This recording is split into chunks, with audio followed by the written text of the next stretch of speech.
my name is Shannon and welcome to my channel. Today's video is a little bit different. Instead of adding perfumes in, we are clearing it out. We are being cutthroat. We are going to get rid of some perfumes. So let me show you the list. Let's run through it. And this is going to be rapid fire, but I will let you know why I'm parting ways with these perfumes. First up, I have New York Nights. This is from Bond number 9. I love this house. But this gourmand is a floral banana gourmand, and I think there's some caramel in here too. Something about the blend, it's like every time I smell this, I wish it was different, or it just doesn't feel well blended. Like something about it makes me smell it, and then I put it back and I choose something else. So this one's got to go. Barenia from Hermes. I have spoken about this. I wanted to like this so much, but there's something overly sweet or synthetic in this perfume. It's definitely fizzy. It's not, I don't dislike it, but if I'm going to reach for a floral perfume, it's not going to be Barenia from Hermes. Vanilla Smoke from Fleur smells like straight up campfire.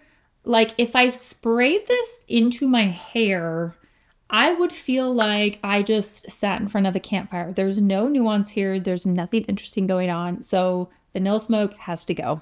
Okay, we are just gonna do one after the other here. I have New York Sparkle from Kate Spade. I actually really like this fragrance. This is a really nice blackcurrant, slightly floral, sweet perfume. It's really, really likable. But the reality is I have too many other blackcurrant perfumes that I would rather wear than New York Sparkle. Initio High Frequency. This is a very creamy, sweet floral. And I think for me, there's something cloying about it. It's too heavy. It's too dense of a floral for me. And I never want to wear it. You guys know I'm a huge fan of pistachio, freaking love that note and fragrance, but Pistache Skincare, this is Pistachio Biscotti, adore the opening of this. And I'm not the only person to say that, adore the opening of this, but when it dries down, it smells so dusty, like dusty and synthetic to me, that when I want a pistachio perfume, I am never pulling for this. Another travel spray I'm decluttering is, and this one's completely full, this is Chris Collins Lust Oud Delice. And this is a dark chocolate, but it's really bitter. Like it's so bitter that I don't want to wear it. There's no sweetness in this at all. I loved the idea of this, but in reality, and honestly, I wouldn't even want to smell this on my partner. So this is just a no for me. This is such a roast, like I'm being so mean. Next up, I used to love this fragrance, and part of me is like, should I just keep it? Like I can use it as a room spray. I'm talking about Dolce & Gabbana L'Imperatrice. This is a floral watermelony sort of scent. It's really pleasant, actually. And it's kind of nostalgic to me. This one might be hard to let go of, but it's on the chopping block, so I will keep you posted what happens to this. I have another EPC full bottle. This is Fig and Neroli. There's something about this combination that when I want a fig perfume, I don't want to wear this. And then when I want a Neroli perfume, I don't want to wear this. It's creamy Neroli. And something about the combination here, I think there's really a lack of sweetness here. And I know these are meant to layer, but I never want to wear this on its own. So for me, it's got to go. 1970 from Rosanna Mateau. I paid full price for this. This was one of my first niche perfumes. And so sometimes those are hard to let go. 1970, it doesn't have any sweetness. There's orange and there's some chocolate, but I feel like it's missing something. There's tonka bean in here, but it kind of falls flat to me. And I'm not even sure why, because I love the note structure. I love what's going on here. But if I was going to pull for something like this, I don't own Dolce Diablo, but I'd probably go for something that had more nuance or more of a kick to it. L'Iris from Santa Maria Novella. I really wanted to like this. This was a blind buy. This is a very dusty old lady iris smell. And I like iris. I like La Pausa. I like La Peau Neue from Celine.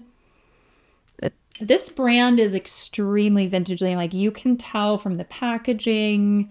They do some really interesting things with perfumes, but L'Iris is just too old lady for me. And I can't get over it. I've tried wearing it multiple times and it's just not working for me. I bought this originally on Mercari, so it already came with a dent. This is Bain de Midi. This is from Maison Martin. I love that this is like an indie brand and they're doing their own thing. This is very much a sunscreen smell, but the reality is I have so many more that I prefer that this is just not one I reach for. Similarly with Coco Vanille, this is Mancera. This smells really nice. It smells very suntan oil, vanilla and suntan oil, but it's so literal that it doesn't even smell perfumey to me. And so if I'm gonna pull for something that's like vanilla and sunscreeny, I would much rather wear like Bora Bora from Giardini di Toscana, or I'd rather wear like the Alien, beachy version of that one. So this one just doesn't get worn, and I've had this for a while and it's completely full. So it's just taking up space at this point. Diana from Muscovylano. This is a very artistic, beautiful perfume and brand, but the reality of Diana is that she's so green. She is so green that, oh my God, yeah. I tried to wear this. I actually full body wore this the other day because I was like, listen, if you're going to declutter this, then you need to wear it because this seems like something you should like. You've got white florals and something really green at the opening. Why don't you like this? And it's just way too harsh for me. Even when it was drying down, it just, I had to spray stuff over it because I was trying to cover up the smell. I was like, this is not a good sign. So unfortunately, Diana has to go. Miami Tropical Confession from City Rhythm. I like this, don't get me wrong, but I have a full bottle of the Miami, I think it's the original one that has a lot of like lime and saffron. That one is so good. This smells nice, but it's kind of also nondescript sweet to me, and I never reach for it. This was one of my first niche fragrances. This is Cassiopea by Tiziana Terenzi. This is a really nice, sweet, fluffy, I think it has passion fruit. Shampoo-y, definitely shampoo-y. Part of me is like, why am I getting rid of that? Let me just spray that on my arm. I'm like, that actually smells really good. I know why I'm getting rid of it, and I need to stick to my guns. I also have Andromeda from Tiziana Terenzi, which is also very shampoo-y. So if I smell this, it's very sweet. And I think it's just a little bit too sweet for me. So anytime I want this profile, if I go and get Cassiopea and I go and get Andromeda out, I always pick Andromeda. And I just don't have the space. I have my perfume designated space and it's filling up. So Cassiopea, gotta go. Tonkade from Laboratorio Olfactivo. This was a blind buy, and there's some kind of spice in here that's not jiving with me. I'm not sure what it is. This is a very powdery, it's called Tonkade, so it's like a very powdery tonka fragrance, but there is some spice or note in here that is just very off-putting to me. So this one, I haven't worn at all, and I'm not going to wear it, so it's got to go. Atlas Fever from Ex Nihilo. This is a tough one too, mostly because of Ex Nihilo prices, and definitely paid full price for this, but I've had this for over a year, and this is a very peppery vanilla, and I would say masculine leaning. So I bought this for myself. I even tried, like, sometimes if I don't like something, I'll see if my partner can wear it. I'm like, do I like that on him? This is so peppery. It's such a peppery vanilla. I feel like if they had just kind of smoothed that out a little bit, it would be so much easier to wear. When I smelled this just now, I'm kind of like, oh my God, like that is offensive. Like, it's kind of offensive to me, and I'm never going to wear it. I don't want my partner wearing it. And to me, that's a huge indicator, especially if something is masculine leaning. So this is out. It's going to make space for something that is much more of an easy reach and something that I'm going to feel very happy wearing and reaching for. I have a perfume that I'm kind of shocking myself that I'm decluttering it, because it's like everything on paper, I should love this fragrance, and it's pretty brand new to my collection. It's Printemps Blanc. This is from Maison Mataha. This is their new release. People are loving it. They're raving about it.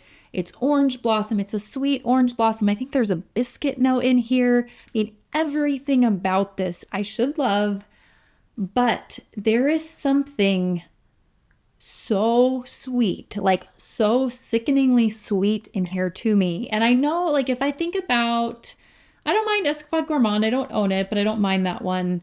Brownie Pop and some of the other new releases they had were similarly like way too sweet for me. So I wish they had balanced this with something, and it's just not a well-balanced perfume. It's so sweet. I find it to be very cloying when I've worn it.